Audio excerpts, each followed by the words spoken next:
السلام عليكم. النهاردة هنعمل بقى طبق كده عظمة العظمة. زي ما احنا شايفين كده، حاجة سهلة وتكون خفيفة على المعدة، نساعد بيها ولادنا ان هم ما يكونوش تعبانين او تقلانين بعد الغداء. شوربة خضار وطبق رز بالشعرية بجباله كده، وفراخ محمرة ومسلوقة، وخيار بالجزر. ما تيجوا نشوف الحاجة الجميلة دي عملناها ازاي. الشوربة بتنزل كده في القلب مش في قلب المعدة. طب تعالوا نشوف عملناها ازاي. هنجيب وok، وطبعا انا في الوقت ده كنت محضرة عندي كل الخضروات اللي انا بستخدمها في عمل شوربة الخضار. يعني البطاطس قطعتها، والجزر قطعته، والفاصوليا والكوسة والبطاطس. هنحط بقى معلقة سمنة زي ما احنا شايفين كده هون. يا سلام على معلقة السمنة اللي احنا سيحناها مع بعض، حاجة كده جميلة جدا. اول ما هتسيح هنزل فيها باكتر حاجة هتحتاج سوا. هننزل بقى اول حاجة بايه؟ هننزل باول حاجة هي الجزر بالبسلة، هي دي اكتر حاجة تحتاج سوا في شوربة الخضار. بص، كل حاجة هنعمل منها حاجة بسيطة، وفي الاخر هنلاقي كون لنا ايه؟ كون لنا كده حلة كبيرة كده، حاجة معتبرة.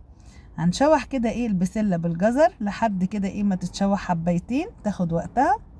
وهنزل عليهم بقى بالبطاطس بتاعتي. ادي هي البطاطس مقطعها برضو كريهات كده صغيرة زي ما احنا شايفين. هنزل عليهم برضو بالكوسة، برضو مقطعهم كريهات صغيرة. هشوحها في قلب الزبدة وتاخد طعم بعض. هنزل عليها الفاصوليا اللي مقطعاها برضو صغير. كله بقطع الخضار خضار الشوربة او شوربة الخضار كله صغير. بصوا بقى في كام تكة كده، ده لو عملناهم هنضمن ان احنا وصلنا لاحلى شوربة خضار هتطلع من تحت ايدينا. ادي قطعة الماجي اللي هي بتاعة الخضار، هننزلها على على طبق على الوك بتاعنا اللي فيه الخضروات المشكلة، وهشوح. هنزل بقى هنزل بثلاث اربع فصوص توم مفرومين. ادي اهو شايفين. وهشوح برضو، يبقى هشوح الخضار مع قطعة الماجي بتاعة الخضار، برضو قطعة ماجي بالخضار.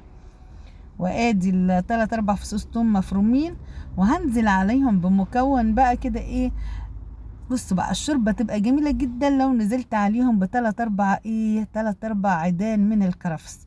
ويا حبذا الورق بتاعها، بس بتدي بقى طعم وريحة كده، حاجة مش هقولك عليها. عظمة العظمة، تخلي الطبق في ايدك ليه ريحة وطعم. وهنشوح، هنخليه ياخد من كل بعضه. وفي مكون تاني لو احنا نزلناه على شوربة الخضار، هنلاقي شوربة الخضار تحتفظ بتكة كده مش هتلاقوها غير عند اماني في المطبخ. عارفين ده اللي نزلناه؟ ده مش ملح، دي نص معلقة سكر. دي بتخلي الخضار بتاعنا يحتفظ بالالوان بتاعته الزاهية. الاصفر هيبقى بجماله الاصفر اللي هو الجزر، والخضرة هتبقى بنفس الجمال بتاعها كده. وهنديها تشويحتين كده 3 لحد ما اضمن كده ان قطعة الماجي دابت كده واختلطت بالخضار بتاعنا اهو. وهشوح، افضل اشوح فيهم. وبعد كده بقى هقوم جايبه بصوا رشة ملح. دي مش رشة ملح، رشة فلفل. انا مش هحط ملح، انا هكتفي بقطعة الماجي. والشوربه اوريدي بتاعت سليقه الفراخ فيها ملح. طبعا انا مش هوريكم الفراخ انا سلقتها ازاي، لان احنا عملنا مع بعضينا قبل كده الفراخ المسلوقه واللحمه المسلوقه والبط المسلوق. هقعد اقلب شمال ويمين لحد ما كده احس ان امتزج الطعم ببعضه، والماجي اتفرفتت في وسطها كلها وخدت الطعم بتاعها مع مع الفلفل الاسود اهو. بص اهو بكسر فيها اهو، اخليها تدوب معايا. والثوم اتشوح سيكة كده معاها برضو اهو.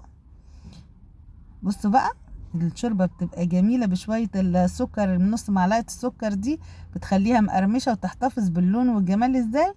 وهجيب بقى مصفى صغيرة كده عشان خاطر اصفي فيها شوية الشوربة.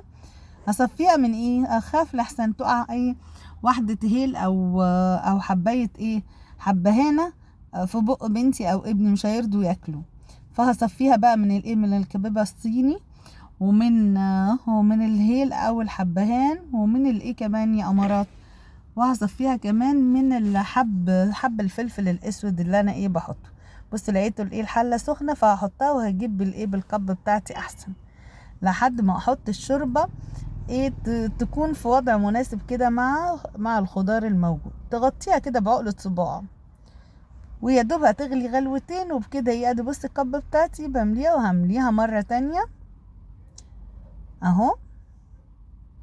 بس الشوربه لونها كهرماني ازاي، والخضار فيها حاجه تفرح صراحه، حاجه جميله وخفيفه نساعد بيها ولادنا في اثناء الامتحانات، ما تكونش حاجه تلكم وتنيم طبعا اهو. وهنقلب الشوربه بتاعتنا اهو، وهننزل عليها بغطا واحنا مش قلقانين لحسن هتغير لونها ولا حاجه اهو. شايفين اول ما